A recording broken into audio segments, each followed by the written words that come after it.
একবার স্ত্রী সবাস করার পর ফ্রেশ না হয়ে আবার মিলিত হলে কি গুনাহ হবে? যাদের অল্প দাড়ি তাদের চাপ দাড়ি উঠানোর জন্য কি ঔষধ ব্যবহার করা যাবে? স্ত্রী মারা গেলে স্বামী গোসল করাতে পারবে? আর কি কি করণীয় আছে স্বামীর জন্য? নারীরা উচ্চ আওয়াজে কোরআন তেলাওয়াত করতে পারবেন কিনা? টাক মাথায় চুল লাগানো যাবে কিনা? আমি টয়লেটে থাকা অবস্থায় যদি আজান শুরু হয় তখন কি আজান উত্তর দিতে পারি? খাওয়ার সময় ছেলেদের গোপে পানি বা খাবার লাগলে তাকে হারাম হবে? দাঁত আঁকা বাঁকা সোজা করা যাবে কিনা? যদি শ্বশুর শাশুড়ির সাথে বনিবনা না হয় তাহলে আলাদা থাকলে কি গুনাহ হবে? মহিলারা যদি অজু করা অবস্থায় কোনো পুরুষ দেখে ফেলে তাহলে কি অজু থাকবে? মাঝে মাঝে প্রস্রাবের পর পিচ্ছিল তরল জাতীয় কিছু গেলে কি শরীর বা কাপড় নাপাক হবে? হাতে তালি দেওয়া কি জায়েজ আছে? অনেকে বলে হারাম। এটা ইসলামের বিধান কি? বাজনা ছাড়া নুপুর পরা যাবে কিনা? কন্যা সন্তানকে কত বছর বয়স পর্যন্ত মায়ের বুকের দুধ পান করানো যায়? মেয়েদের কি পশু পাখি জবাই করা জায়েজ আছে? চলি আমরা প্রশ্ন উত্তর দেওয়ার পর্বে। এমনি বাপ্পি জানতে চেয়েছেন, আমি টয়লেটে থাকা অবস্থায় যদি আজান শুরু হয় তখন কি আজান উত্তর দিতে পারি? না ভাই, আপনি অপেক্ষা করবেন, বের হয়ে আজান উত্তর দিয়ে দিবেন। মাহফুজ মুন্না আপনি জানতে চেয়েছেন, খাওয়ার সময় ছেলেদের গোপে পানি বা খাবার লাগলে তাকে হারাম হবে? না, এমন কোনো কথা নেই। গোপে পানি বা খাবার লাগলে হারাম হয়ে যাবে, এটা জায়েজ নাই। এমনি লিটন হোসেন জানতে চেয়েছেন, দাঁত আঁকা বাঁকা সোজা করা যাবে কিনা? হ্যাঁ, যাবে, কোনো অসুবিধা নেই। আঁকা বাঁকা দাঁতকে সোজা করাতে কোনো অসুবিধা নেই, এটা খুবই সাধারণ একটি বিষয়, অনেকেই করে থাকেন আজকাল, অসুবিধা নেই ইনশাআল্লাহ। শারমিন সোনালী আপনি জানতে চেয়েছেন, যদি শ্বশুর শাশুড়ির সাথে বনিবনা না হয় তাহলে আলাদা থাকলে কি গুনাহ হবে? আলাদা থাকলে গুনাহ হবে না, ওনাদের হক যদি মোটামুটি আদায় করা হয়, তাদের যেটুকু প্রয়োজন, আলাদা থাকলে যে গুনাহ হবে এমন কোনো কথা। আব্দুল মমিন জানতে চেয়েছে, মহিলারা যদি অজু করা অবস্থায় কোনো পুরুষ দেখে ফেলে তাহলে কি অজু থাকবে? দেখুন ভাই আব্দুল মমিন, অজু করা অবস্থায় কোনো পুরুষ দেখলে অজু ভাঙবে এমন নয়, তবে সেটা যদি ইচ্ছাকৃত দেখেন তাহলে গুনাহ হবে, অনিচ্ছাকৃত হলে গুনাহও হবে না, কিন্তু এই দেখার সাথে অজু ভাঙার কোনো সম্পর্ক না, অজু থাকবে ইনশাআল্লাহ। এমডি নাসির উদ্দিন জানতে চেয়েছেন, মাঝে মাঝে প্রস্রাবের পর পিচ্ছিল তরল জাতীয় কিছু গেলে কি শরীর বা কাপড় নাপাক হবে? যদি শরীরে লাগে তাহলে সে অংশটা ধুয়ে ফেলবেন, কাপড় লাগলে সে অংশটা ধুয়ে ফেলবেন, বাস, তাহলেই চলবে। নাপাক হবে যেটুকু লাগবে সেটুকু জায়গা। এসেছে হেলাল খান জানতে চেয়েছেন, অজু করার সময় দাঁত থেকে রক্ত বের হলে কি অজু হবে? দাঁত থেকে যদি রক্ত বেশি বের হয়ে যায়, বের হতে থাকে, যার ফলে আপনার থুথু লাল হয়ে যায় এবং লালচে ভাব বেশি থাকে থুতুর মধ্যে, তাহলে সেক্ষেত্রে আপনার অজু হবে না। আর যদি লালচে ভাব কম থাকে, হালকা হলুদ হয়, তাহলে সেক্ষেত্রে অজু হয়ে যাবে। আফরিন সুলতান জান্নাত আপনি জানতে চেয়েছেন, বাজনা ছাড়া নুপুর পরা যাবে কিনা? জীবন আপনি নুপুর পড়তে পারেন যদি সেটাতে বাজনা না থাকে এবং বাহিরে আপনি যখন পরে যাবেন সেটা আপনার পায়ে থাকতে পারে, কোনো অসুবিধা নেই। সাহাবায়ে কেরামের মধ্যে থেকে অনেকে নুপুর পড়েছেন, অনেক মহিলা সাহাবীরা নুপুর পড়েছেন, এরকমটি হাদিস দ্বারা স্পষ্টভাবে আমরা জানতে পারি। জহিরুদ্দিন মোহাম্মদ বাবর জানতে চেয়েছেন, হাতে তালি দেওয়া কি জায়েজ আছে? অনেকে বলে হারাম, এটা ইসলামের বিধান কি? হাতে তালি দেওয়া, এটাকে হারাম বলার সরাসরি কোনো সুযোগ নেই, তবে অবাক করা কোনো কিছু, ভালো কিছু দেখলে মুখে সুবহানাল্লাহ বলা, আশ্চর্য হলে সুবহানাল্লাহ বলা, মাশাআল্লাহ বলা, এটা হলো সুন্নাহ, হাতে তালি নয়। কিন্তু যদি কেউ হাতে তালি দেন তাহলে সেক্ষেত্রে হারাম হয়ে যাবে, এটা মোটেও সঠিক নয়। এম এস আল মামুন জানতে চেয়েছেন, কন্যা সন্তানকে কত বছর বয়স পর্যন্ত মায়ের বুকের দুধ পান করানো যায়? কন্যা এবং ছেলে সন্তান সবার জন্য একই বিধান, 2 বছর পান করাবেন। ইমাম আবু হানিফার মতে তার বেশি পান করানো জায়েজ নাই, অন্যান্য ইমামদের অনেকের মতে জায়েজ আছে, যেহেতু কোনো নিষেধাজ্ঞা নেই, যেহেতু আল্লাহ কোরআন কারিমে হাওলাইনে কামেলাইনি বলেছেন, লিমান ওই আরাদা আন ইউতিম্মা রাদাআহ, যে ব্যক্তি দুধ পান করার সময় পূর্ণাঙ্গতায় পৌঁছাতে পান তিনি 2 বছর করাবেন। আল্লাহ তাআলা পরিষ্কার বলেছেন, এজন্য 2 বছর করানো জায়েজ আছে। সায়েন্টিফিকলি বিষয়টা প্রমাণিত যে পরে আর মায়ের বুকের দুধে কোনো উপকারিতা বাচ্চার জন্য থাকে না, এজন্য 2 বছর পান করাবে, ছেলে হোক মেয়ে হোক, যে মানে উভয় ক্ষেত্রে। খালেদা আক্তার জানতে চেয়েছেন, মেয়েরা পর্দা না করলে মা বাবার কবরে কি আযাব হবে? মা বাবার যদি সেখানে কোনো দায় থাকে, ত্রুটি থাকে, তাহলে সেক্ষেত্রে তাদের আযাব হতে পারে, কিন্তু মা বাবা যদি তাদেরকে সঠিক পথের দিশা দিয়ে থাকেন, বুঝিয়ে থাকেন, দায়িত্ব পালন করে থাকেন, তাহলে সেক্ষেত্রে তাদের দায়ভার তারা শুধু সন্তানরাই বহন করবে, মা বাবার কোনো কিছু দায়ভার চাপানো হবে না। আল্লাহ বলেছেন, লা তাযরু ওয়াজরাতুন উযরা উখরা, কারোর দায়ভার অন্য কেউ বহন করবে না। লাইসা লিল-ইনসানি ইল্লা মা সাআ, প্রত্যেকে যা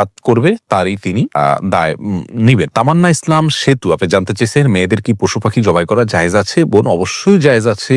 মুরগি, হাঁস, এই জাতীয় পশু পাখি, গরু, এগুলো জবাই করার ক্ষেত্রে অনেক উদাহরণ আমাদের সমাজে আছে। যেমন ভাই বোন দুজন মিলে একসাথে গরু জবাই করতে পারবেন না শেয়ারে, তারপরে আপনার মেয়েরা গরু বা ছাগল বা কোনো পশু জবাই করতে পারবেন না, গোসল ফরজ অবস্থায় গরু ছাগল জবাই করা যাবে না, স্বামী স্ত্রী একজন ধরবেন একজন জবাই করবেন করা যাবে না, এরকম নানাবিধ কথা আমাদের সমাজে প্রচলিত আছে। এগুলো সবগুলো ভ্রান্ত ধারণা। ছেলেরা যেমন জবাই করতে পারবেন, মেয়েরাও কিন্তু সেভাবে আপনার জবাই করতে পারবেন, কোনো অসুবিধা নেই। জবের যে শর্ত আছে বিসমিল্লাহ আল্লাহু আকবার বলে জবাই করে ফেলবেন। রবিউল ইসলাম জানতে চেয়েছে, কোনো কিছুতে পা লাগলে সালাম করা কি জায়েজ? না ভাই, কোনো কিছুতে পাও লাগলে সেখানে হাত দিয়ে সালাম করতে হবে। হাত দিয়ে যদি সালাম হয় না, পা শুয়ে এটাকে সম্মান করে কোনো কথা নেই। কিন্তু আমাদের সমাজ যেহেতু পাও লাগাটাকে অসম্মান মনে করা হয়, এটা ওরফ, আর ওরফের একটা এতেবার এবং গ্রহণযোগ্যতা ইসলামী শরীয়তে আছে, যার কারণে কারোর গায়ে পাও লাগলে সেটা লাথি দেওয়ার সাথে কিছুটা সাদৃশ্যপূর্ণ হওয়ার কারণে আমাদের সমাজ এটাকে দূষণীয় মনে করে। আরবেনরা দূষণীয় মনে করে না, তারা জন্য পাও লাগলেও এটাকে কিছু মনে করে না। তো আমাদের সমাজে যদি দূষণীয় মনে করা হয়, সেহেতু যার কাছে যার গায়ে পাওয়া লেগেছে তাকে যদি আপনি একটু টাচ করে আপনি আসলে পাওয়া লাগাতে চাননি, হাত লাগাতে চেয়েছেন অথবা অশ্রদ্ধা করতে চান, এটা বোঝাতে চান, তাহলে সেটা ঠিক আছে, এটাতে দোষের কিছু নেই। তবে এর মানে এই নয় যে তাকে আপনি সালাম দিবেন। ভাই রাশেদুল ইসলাম রুবেল, আপনি জানতে চেয়েছেন টাক মাথায় চুল লাগানো যাবে কিনা, এ ব্যাপারে ইসলামের কোনো বিধিনিষেধ আছে কিনা। ভাই রাশেদ, টাক মাথায় চুল, আলগা চুল লাগানোর ব্যাপারটি একজন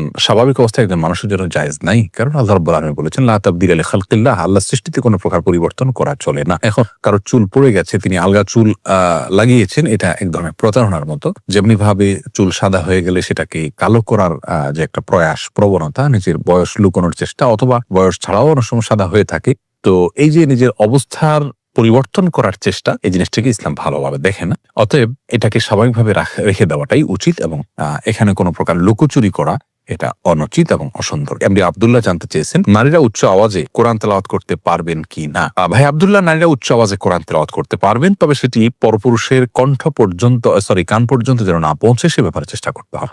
নিজের বাসায় করতে পারেন, নিজের ঠিকানায় করতে পারেন। নিজের ঠিকানায় যদি, বাসায় যদি দেবর থাকে, অন্য কেউ থাকেন, তাহলে তাদের কান পর্যন্ত যেন আওয়াজটি না যায়, সে ব্যাপারে তাকে সচেতন থাকতে হবে। কারণ কোরআন তেলাওয়াতের ক্ষেত্রে কণ্ঠের মধ্যে কোমলতা সৃষ্টি করতে হয়, সৌন্দর্য সৃষ্টি করে তেলাওয়াত করা হলো তেলাওয়াতের আদব। আর সে আদব রক্ষা করতে গিয়ে কিন্তু তিনি কোমল কণ্ঠে, সুন্দর কণ্ঠে পড়তে যাবেন, সেটি পরপুরুষের মনের মধ্যে বাজে চিন্তা আসার কারণ হতে পারে। সেই জায়গা থেকে তিনি জোরে পড়বেন, যদি একাকী থাকেন বা কেউ না শুনে।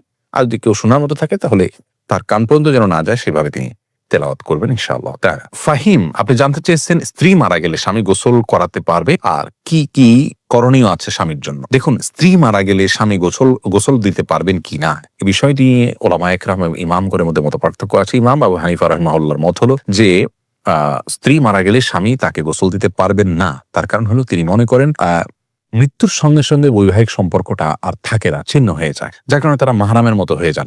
এখানে অন্য কোনো মেয়েরা গোসল দিবেন। যদিও অন্য ইমামদের অনেকেরই মত হলো যে না, বৈবাহিক সম্পর্ক মৃত্যুর মাধ্যমে ভেঙে যায় না, বরং বৈবাহিক সম্পর্ক তালাক না দিলে সেটি কিয়ামত পর্যন্ত, বরং চিরকালের জন্য, অনন্তসীম কালের জন্য এই সম্পর্কটা হয়ে যায়। যার কারণে তাদের দৃষ্টিকোণ হলো যে স্বামী তার স্ত্রীকে গোসল দিতে পারবেন, স্ত্রী তার স্বামীকে গোসল দিতে পারবেন। তো এক্ষেত্রে যদি ভিন্ন কোনো ভালো মহিলা থাকেন যিনি গোসল দিতে পারেন, সেটা ভালো, এবং এক্ষেত্রে কোনো অসুবিধা নেই। জোনায়েদ, আপনি জানতে চেয়েছেন যাদের অল্প দাড়ি, তাদের চাপ দাড়ি উঠানোর জন্য কি ঔষধ ব্যবহার করা যাবে। ভাই সাইদ জোনায়েদ, ঔষধ ব্যবহার করে দাড়ি উঠানো, এটা যদি স্বাস্থ্যের জন্য ক্ষতিকর হয়, ক্ষতিকর হওয়ার কথা স্বাভাবিকভাবে, যদি ক্ষতিকর হয় তাহলে কিন্তু এটা করা জায়েজ নাই। আল্লাহ রাব্বুল আলামিন বলেছেন ওয়ালা তালকু বিআইদিকুম ইলা তাহলুকা, তোমরা নিজেদেরকে ধ্বংসের দিকে, ক্ষতির দিকে ঠেলে দিও না। অতএব এমন কোনো ঔষধ ব্যবহার করা যাবে না যে ঔষধ ব্যবহার করলে আমাদের ক্ষতি হতে পারে। আর যদি কোনো প্রকার ক্ষতি না হয়, তাহলে সেক্ষেত্রে দাড়ি গজানোর জন্য তিনি যদি কোনো মেডিসিন ইউজ করেন, করতে পারেন, কোনো অসুবিধা নেই। তবে মনে রাখা উচিত আল্লাহ রাব্বুল আলামিন তাকে যেভাবে সৃষ্টি করেছেন সেটার উপরে সন্তুষ্ট থাকা, এটার মধ্যেই কল্যাণ নিহিত আছে।